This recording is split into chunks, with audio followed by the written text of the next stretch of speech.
আসসালামু আলাইকুম বন্ধুরা। রাস্তার ধারে, পুকুর পাড়ে, জংলায়, জলাশয়ে, অবহেলায়, অনাদরে বেড়ে ওঠা গাছটি আপনার কঠিন রোগটা সহজে সারাতে পারে।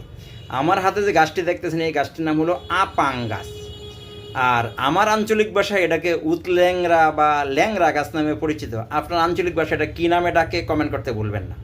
তো এই গাছের 100 উপকারিতা, এর মধ্যে আজকে একটা উপকারের কথা বলবো। এটা হলো যাদের পায়খানা রাস্তা মলদ্বারে রক্ত যায়, অশ্ব, গ্যাস, বগন্ধ, ফেস্টুলা, এই সমস্যায় যারা ভুগছেন, যাদের পায়খানা রাস্তা রক্ত যায়, তারা কি করবেন, এই গাছের বিচি নেবেন। বিচি 3 গ্রাম পরিমাণ বিচি আতপ চাউল ধোয়া পানি দিয়ে এটা পাটায় ভালো করে পিষে 1 কাপ পরিমাণ রস বানাবেন। এই 1 কাপ রস সকালে এবং বিকালে এইভাবে 3 থেকে 4 দিন খেলে আপনার পায়খানার মলদ্বারে রক্ত পড়া বন্ধ হয়ে যাবে এবং অশ্ব, গ্যাস, পেস্টুলা, হারিস এগুলি টোটাল ভালো হয়ে যায়।